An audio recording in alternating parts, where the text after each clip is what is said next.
So I want to like take a look at some bigger picture ideas and then kind of hone into some more specific works and groupings.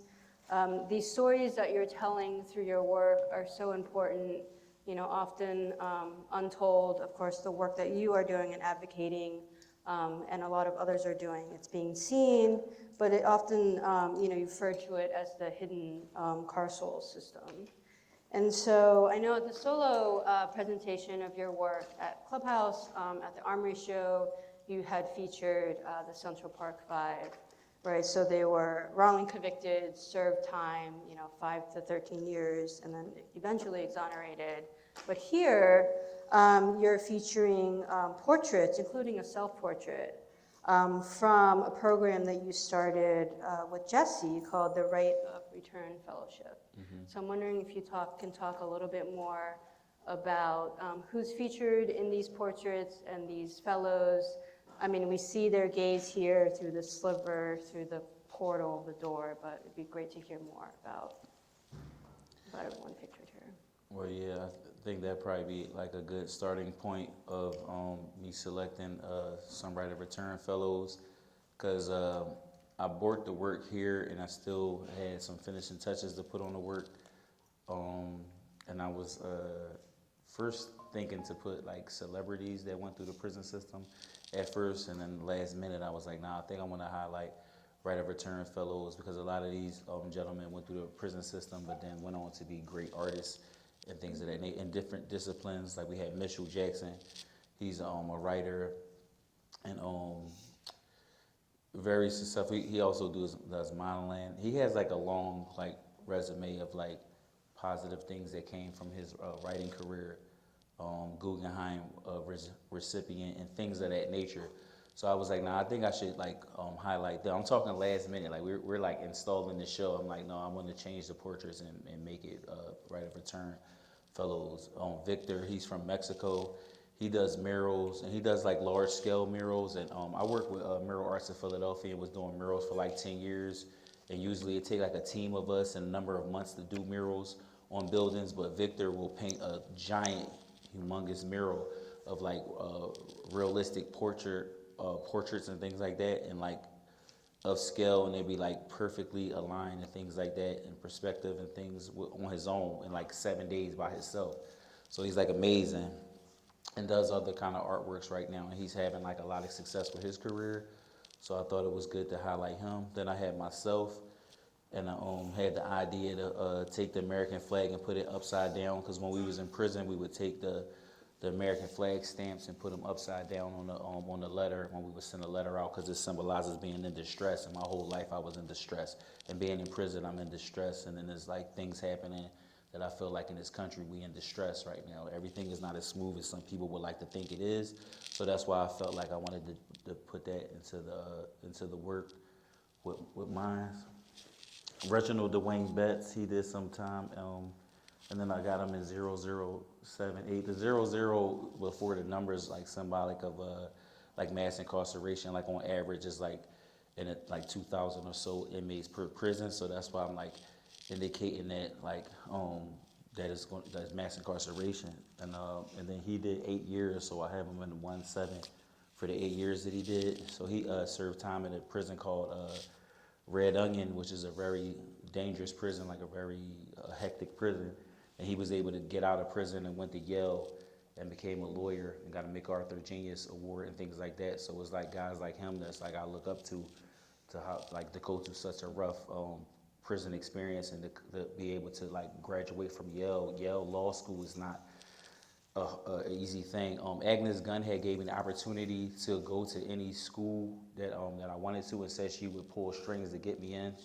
So I was like, I want to go from jail to Yale. And then she was like, no, I don't know about Yale. Yale's a little tough. But and she got me into Bard. And I was already established. She helped get me established in this art world or whatever. But I wound up going with Bard, but Betts went through Yale, graduated, became a lawyer, and a MacArthur Genius Award winner with his poetry. So we're just giving you examples of like how I'm not the only story that like, got out of prison and then like doing good things in the art world. There's quite a few other gentlemen that also did it, and then we honored to have them as our Right of Return fellows. George Morton, he paints master works, recreate old style masters and go to the Louvre and things like that. And he's 7-time Emmy nominated for his documentary that HBO picked up. And me and Jesse, we was nominated one time and won the Emmy. We Emmy award winning, but he's 7-time nominated. And then Cheryl Rowland, he does like this performance art because he was wrongfully arrested because of mistaken identity. But he was in college at the time, but he's like a professor now, but he wasn't a criminal, but he was falsely accused. So he put on an orange jumpsuit and he liked to go into communities and see how people react to him, and then he let you know, like, I'm not this criminal that you thought I was just because of how I look or whatever, you know, things like that. And then through the fellowship, I mean, they get $20,000 to really work on their art practice or their writing, and really make a difference. Yeah, we give them $20,000 grants for the last 7 years now. That's amazing, yeah. And so this fellowship then became part of the Center for Art and Advocacy. Is that right, that Agnes funded as well? So, yeah, really amazing opportunity for everyone. And then I want to kind of hone in on, so your artistic practice and then your work being co-founder, Center of Art and Advocacy. Like, does one inform the other? Do you see them like intertwined? Are they kind of one and the same? Well, I was a co-founder of Right of Return Center for Art and Advocacy. Is like a evolution of what I was co-founder of. It's like connected. But do you think kind of directing a program like the fellowship or Center for Art and Advocacy, like, does that inform your artistic practice in some way? How do you see that? Or are they separate? Are you wearing separate hats? Yeah, it's kind of separate. I don't want to say completely separate because like how I incorporated fellows' face. So on this particular, I thought it was good and also was a nice follow-up to incorporating the Central Park 5 and the last one. So I was like, this will be good. So the center was like, an art for Right of Return was like, I pulled from it. Yeah. But usually it's like my work is like sort of kind of personal of what I'm seeing of what's going on in like society, and like I don't like to stay just write about like my work, just stay in a place of just talking about prison all the time. So I like to touch on like things that's happening in like the country and the world and things like that, oppression and stuff, and try to find like a balance in which I'm not like just always like focusing in on all the negative, and that's what had me going to the abstraction work, where I'm getting more into feeling and things like that instead of just like something that's just like all in your face, but still want to have them talks about things that's real, that's going on. Right, I mean, you're talking about abstraction, you even talked about like, there was a transition period where you start off, your works were darker, even though that wasn't necessarily the intention, but then they started getting lighter. Is it, and then is that manifested through the color palette and the weaving? Can you talk a little bit more about that? Well, Agnes Gunn had suggested that I find the light, and it took me years to like understand exactly what she was talking about, because I thought she was meant like chiaroscuro, like style, like light versus dark and that kind of thing. It took me a minute to be like, that she was like insinuating that the work is a little dark, because she wasn't like telling me that you should do this. It was like she just like planted a seed, and then I figured it out. I'm like, oh, the work is like too like grim, like, you know what I'm saying, when we talking about like prison and things like that.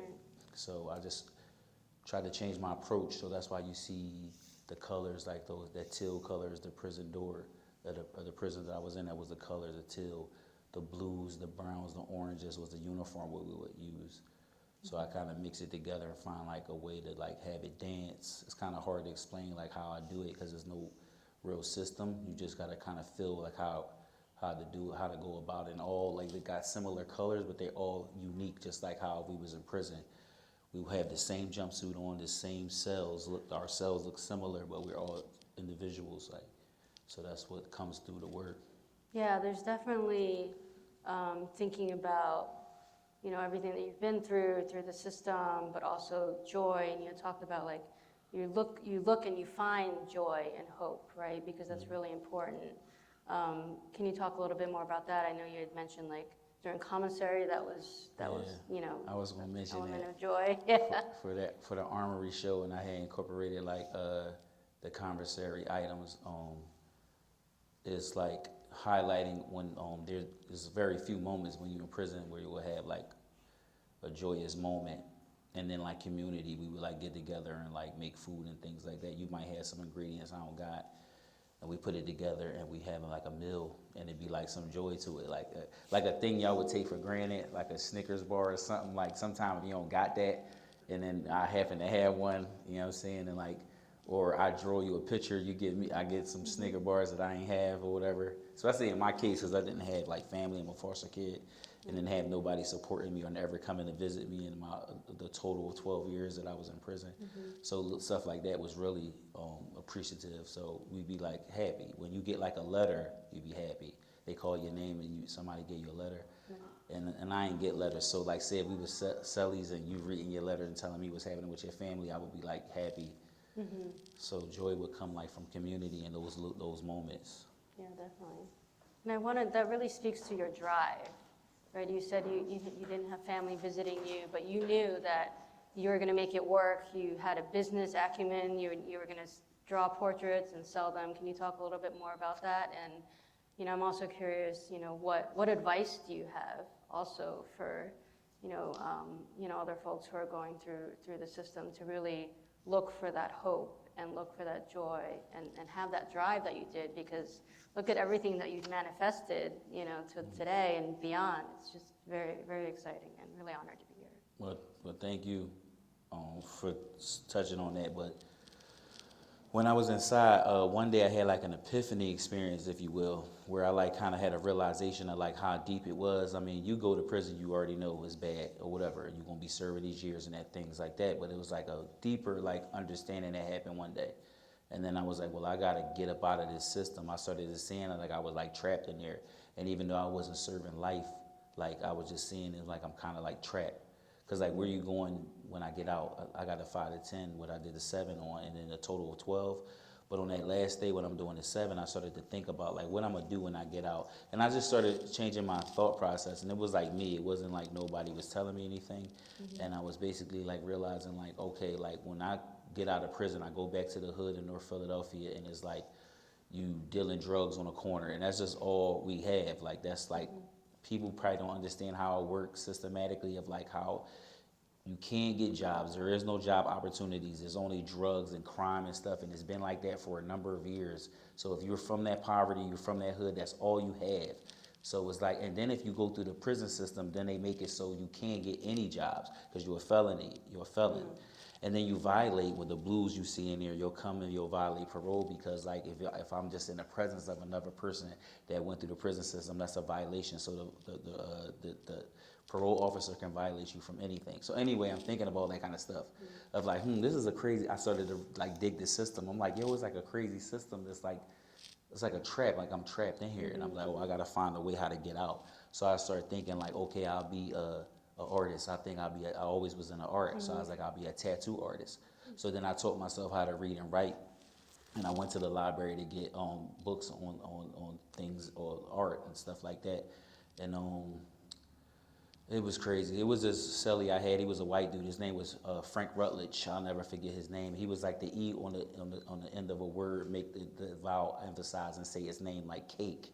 So that was like a big help to me developing like my reading and things. And then I went and got books on art, and then just was like training myself and just like doing art every day. And I was going to be a tattoo artist, and I was just like finding a way out. And then I was like, I'm an artist. Is what I started telling myself, because like a drug dealer is not like a title. It's not real. So I had to just change my thinking, and then I believed, and I was like, I'm gonna be an artist no matter what. Like no plan B. Yeah, Like, flimsy pen and all, right? You said they gave you like yeah, I flimsy told you pen about or that. pencil. I read it in an interview. Yeah. I was in before I could afford the supplies, because I had to get everything myself. They give you like this pen that's hard to hold. Like you can't even really write because it's like that, so you can't stab nobody. and I did portrait, and then I wasn't that good. It was like rarely where I'll do a portrait of you with a pen and it'll come out perfect. Sometimes I'll mess it up because like with a pen you can't erase, so I had to be very careful. And then I started getting nice, and it kind of trained me to get better because knowing that I had to be precise, or the ink, some dudes is nice. They don't. It was this Asian dude in there. He was nice. He didn't care about it being a pen. It was like always on point. And I inspired to be like that, and I wasn't always. Sometimes I jack your portrait up.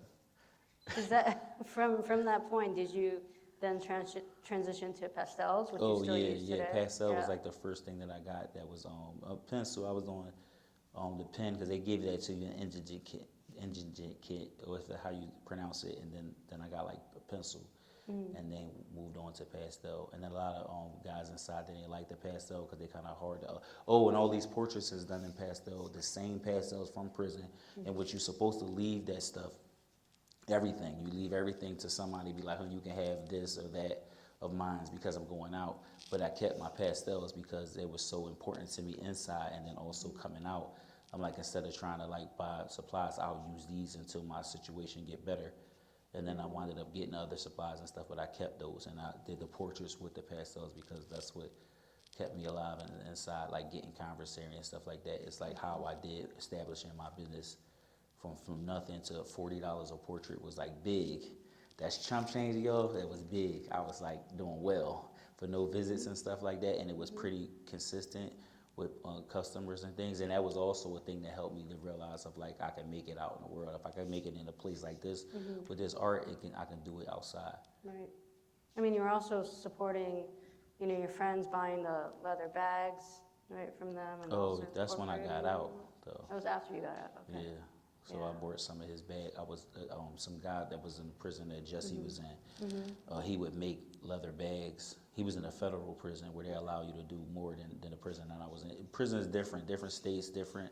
Love federal stuff they not all the same. So he was able to make these leather bags that was like pretty impressive for like how good the quality was. So I would buy the bags off him and then like take them apart and then sew them together to make my canvases. That's where that started at. And then he got shipped from the prison. They put him in another prison where he couldn't make the bags. Because when I'm on the phone talking to him about I want all your bags and stuff and want to support the business, and then I wanted it coming from prison, and it was Jesse's friend, so I'm supporting him and stuff. But you're not allowed to have a business in the inside. So any business. So if you like taking commissary items, and sometimes they call it a store, I give you 2 candy bars, you got to give me back 3 later or whatever. Like you can't do that. If they find out you doing that, then you get penalized. So he got penalized because they heard the phone call about me acquiring the bags from him and paying him, putting money on his books. So I tried to help his situation and made it like worse. And then I also wanted to think about, there are different services that were being offered. So were they offering like any workshops or like for reading and writing, or you're borrowing books from the library? The prison I was in wasn't much. Okay. So they had a boxing program once upon a time, and there's this boxer named Bernard Hopkins from Philly. So he trained inside Greater Prison, and he got out and he beat a lot of top boxers. Felix Trinidad, Oscar De La Hoya. He beat a lot of like big dudes, and he learned from prison. And the list is long. That he beat a lot of like good guys, and they shut the boxing down. Then it was dudes getting like college degrees and stuff like that, and they shut all that down. So they call it correctionals, but if you like it's crazy. So they be shutting the programs down that they did have, and like the art it wasn't like Mural Arts of Philadelphia had a program, but you had to be. It was like limited. So you had to wait for somebody to die. Like a lot of lifers was in there, and when they died, then like a slot opened up. But you took that chance. Can you talk about that? Yeah, to get. And, so dudes wasn't dying. In. So like me getting in there wasn't happening. So I snuck in there when I thought I was going getting them library books and like teaching myself or whatever. So I had heard about the thing that they had in the auditorium. So I would get a pass because you got to get permission to go out the block, to go in the hallway, to go anywhere else in the prison. So I was supposed to go to the library. So I snuck into the auditorium to participate in the art program. Yeah, and then one time I went to the library and well, I didn't get court for being in it's called an unauthorized area with the art program. But one time I was coming back from the library and I went on the wrong block. It all looked the same. Like if you're not paying attention, you'll walk on the wrong Maybe block. it's just accidental that you Yeah, they put me in a hole for 3 months for going on the wrong block. And So that could have happened in the auditorium. If they would have ever like find out that I wasn't supposed to be there, you go to the You hole. took that chance, and that's how you met Oh, Jane, right? Yeah, And then, and he started working with mural arts once I got out. yeah, definitely. And then you were talking about being in the hole, so that solitary confinement, like those works with the handprints. Oh yeah. Right, really speak to that. And you have a couple of more abstracted work that have. And on all the ones that's abstraction is my solitary confinement series, because it's like what I'm symbolizing is like you be like in your thoughts. So it's nothing like this is like, you know, Reginald Dwayne Betts is like I'm talking about a specific thing, but with the abstraction is like your mind kind of just wanders when you in solitary confinement, and then some dudes lose their mind and they never be the same. So I was really blessed to like go through a lot of stuff that I went through in the hoods and also prison, and I'm like not as crazy as people, because some people say I'm crazy. I think it's like levels. You're not crazy. No, I think we all a little crazy, you know what I mean? So just not too much, you know? You know what I mean? We have our levels of trauma, so I'm blessed that I'm functional. And then that's why me and Jesse had the idea of like trying to help other people, because we knew the opportunities that came our way is not easy to go to somebody else. So that's another reason why I highlighted fellows from Right of Return. I mean, you're highlighting the fellows, you're really humanizing, you know who they are, and really telling their stories, and that really makes me think about, I know we had talked about this, but just this past Saturday, you know, New York City Mayor Zohran Mamdani, you know, appointed Stanley Richards as the commissioner of the New York City Department of Correction. And just hearing him give his speech, you know, he's the first formerly incarcerated individual to serve in this position. And he's talking about the importance of hope, of support, not to punish, but to think about progress, and to really prioritize humanity, right, and opportunities. So I'm wondering, what are your thoughts on that? That's like super fantastic. It's right in the vein of like everything that I'm talking about, everything that I represent. You know, so it would be like an honor to meet them gentlemen. Yeah, I actually mentioned to him that I was doing this artist talk with you. Nice. That I might pull some quotes, you know, from your speech. Yeah, so. I seen that y'all connected with them, and I think that's fantastic. So I would love to connect and see how can I like help to anything, you know, or just being included in that progress. Yeah, definitely. And then I wanted to think about, you had talked about these services. Obviously, every prison has different services, as you mentioned, but thinking about services involving animals, and so I know we are in an equestrian community, so some have horse services as companions, or dog services. I know you have a piece there that speaks kind of directly, you know, to the community of Wellington, but also, you know, to these services that are offered through the system. I wonder if you could talk a little bit more about those connections. Well, I had some works upstairs where I incorporated some animals, so it's like a two-part. Like it's like partially, and then once I had the idea, I wanted to like highlight like folks' animals that we know instead of like random, like just any animal. It would be like a disconnect. We were just saying about how like you could feel the spirit of me through the work, and I appreciate that. But that's why I like the approach. I'm like, let me use like animals in which people know and things like that. Because if it's like randomly off the internet, it's like no spirit there because I don't know the animal, I haven't met them and things like that. So it was like I'm highlighting like how the prison I was in had the dog program where the lifers would train service animals, and then there's other prisons that had the horse situation, and I wasn't in that one.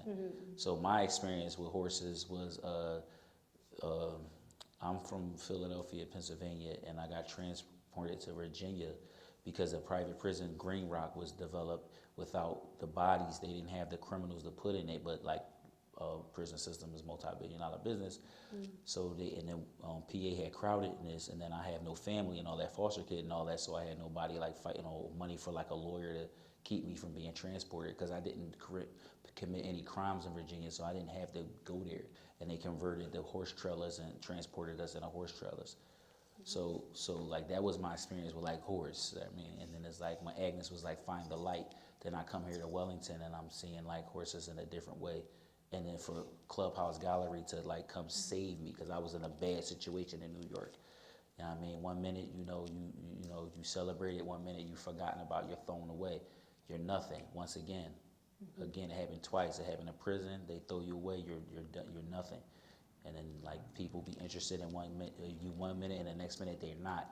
And then Wellington came and like saved me. And there's people talking to me like, you're talented, and like they ain't got to tell me that, but they do. So then I try to take that energy and help other people, because I've been blessed. So you pass the blessing on. So it's like, to go back to the animal thing, is like Will Dog, like Show Me Love, was barking at me at first, rawr, rawr, rawr, rawr. When he first met, like when Kona first met me, and then now Kona loved me. So it's like, for real, seriously. So it's just like companionship. You used to think about that. Like, sometimes without words, you can get that love from like an animal and things like that.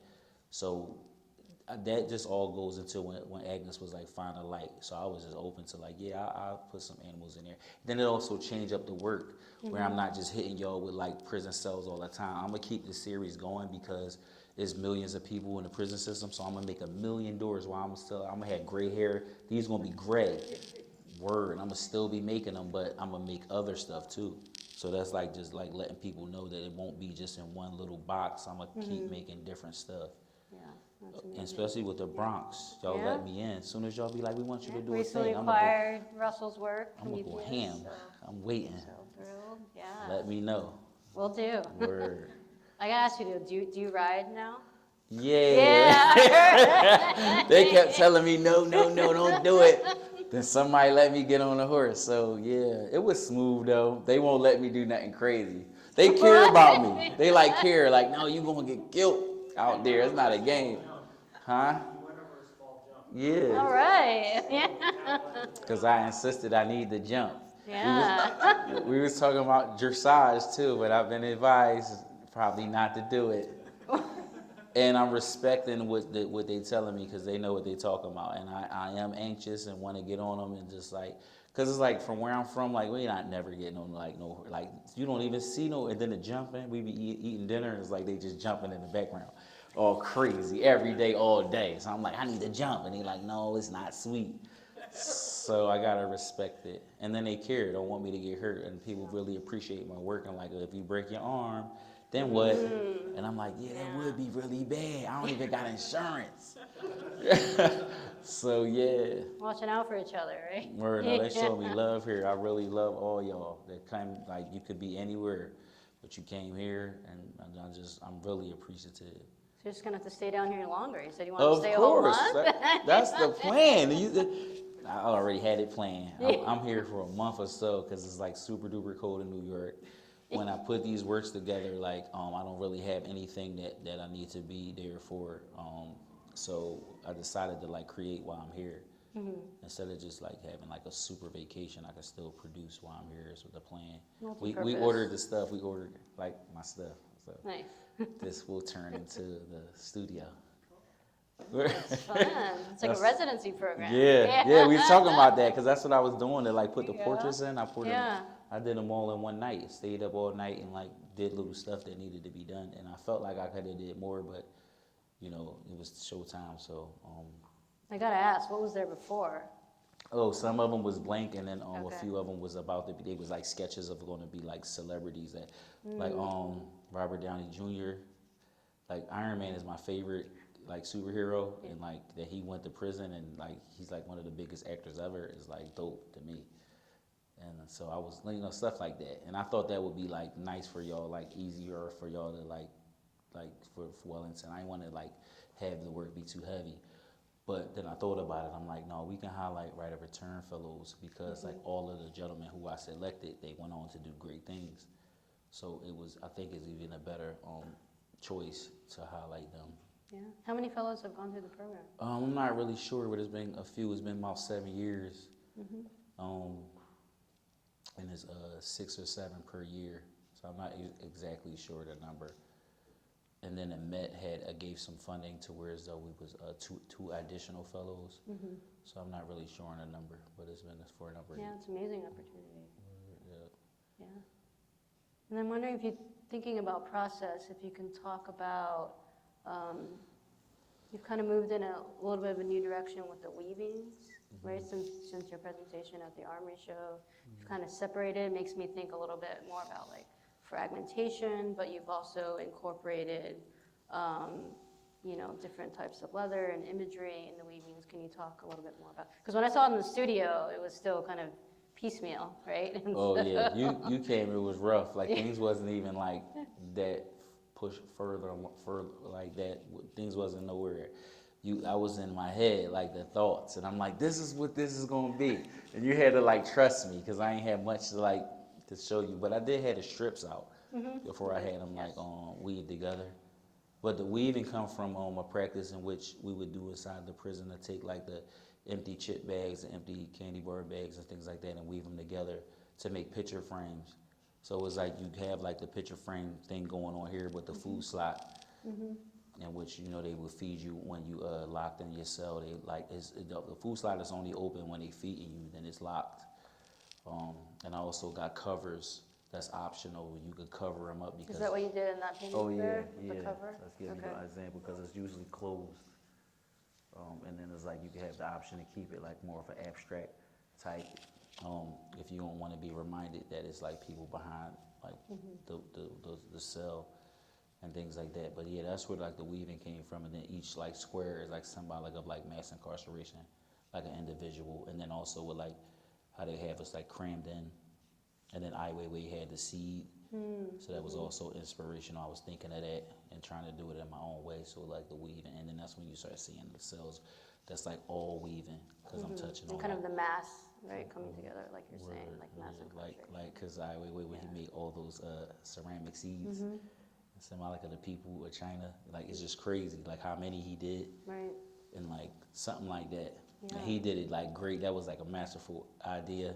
So it's like I'm trying to like be in that vein.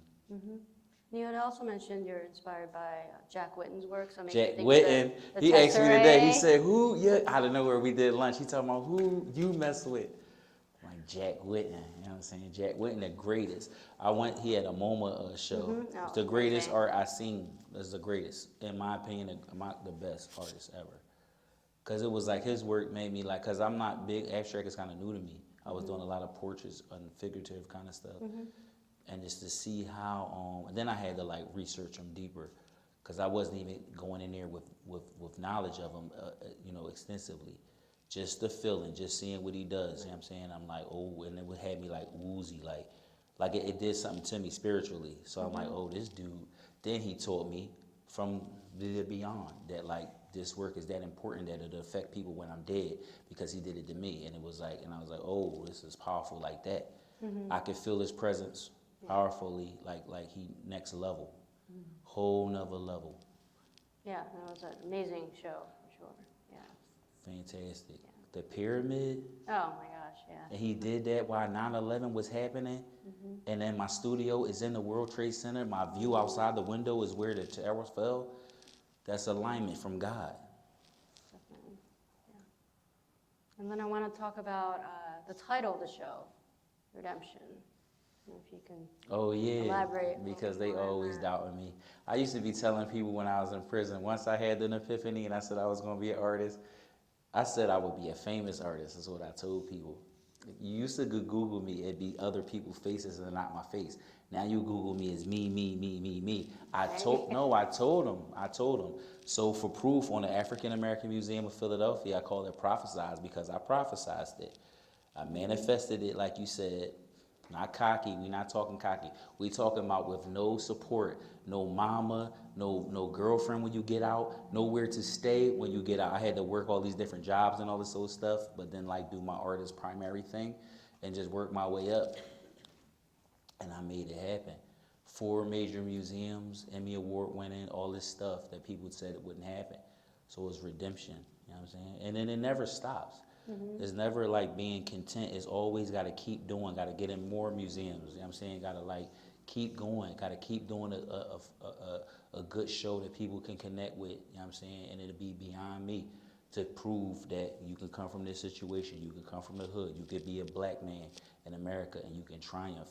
And then I also want to put myself somewhere where like I'm not easily to be obtained. Like I don't want to like be accessible like that because some people won't understand. I don't want to force them to understand. And that's when my work will be even more powerful because then I had to just make the work have to speak to you. I let the work speak to you.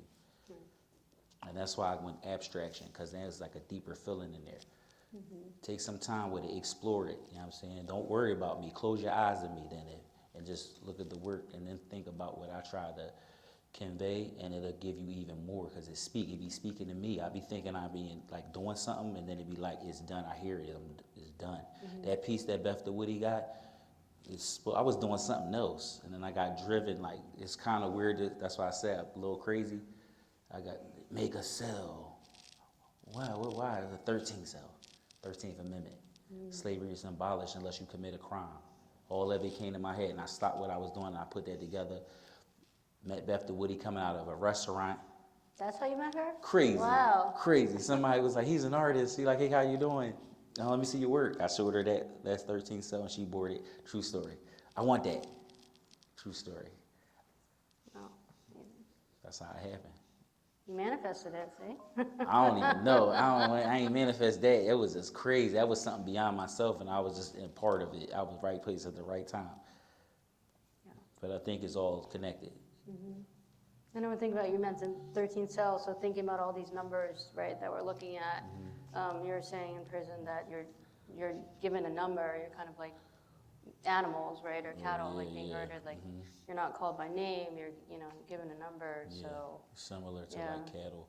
Right. Agnes had a lot of cows and they would be numbered on the air. And like when we was in prison, my number was HP 9290 and you'd be referred to as that. You know what I'm saying? Like they don't call you your name, they don't, so yeah. Yeah. And then thinking more about the system, I think one thing that wasn't talked about in this piece, can you talk a little bit more about the panopticon that I kind of see here? Okay. You was really paying attention in the studio. I try, yeah. Because I ain't tell a lot of people that when I'm talking about these works. So for this particular one, it naturally developed when I'm like going crazy with the paint and stuff like that, and then I'll be like, okay, I'm stopping. I think it's done. So this one had like before I put the flag there, it was like a half of a panopticon, and that's the architectural design of prison. And I come from Philadelphia. Eastern State was the first prison built, and then a lot of other prisons was built after that design. And the panopticon, they able to like see each block from the center, and they called it like the eye of God, and it just like came through in a piece. And then I was gonna try to like put the other side on another, but then I just decided to like no, because that came out like naturally. Same thing with that one. It's like I was just like going on it, and there's like horses. You could see like horses, and I didn't try to like render the horses, but all this talk of horse, it like came through, because I'd be like splashing water on the pieces and stuff. I'd be going crazy. You seen it, because you came when it was crazy in there. So that's what was happening. It's all part of the artistic process. Word. Right? I got the crazy, I'm all looking crazy and dirty and stuff, and I'm throwing this stuff, and it's like, I don't know, it developed, and that came through. Then it also kind of looks like a portal. And then this lovely lady here bought the one that I made like a portal of the panopticon, and then like opening up, because it's like prison, and I got like the fiery kind of a look, because it's like prison is like hell. But then the scene was Aspen. Like I went to Aspen, I paraglided off the mountain and things like that. And it's like I walked through prison and come into places like Wellington, like Aspen and things like that. And she bought that piece. Yeah, I want to thank you, Russell, so much. Oh no, thank you. Wonderful conversation. Thank you so much.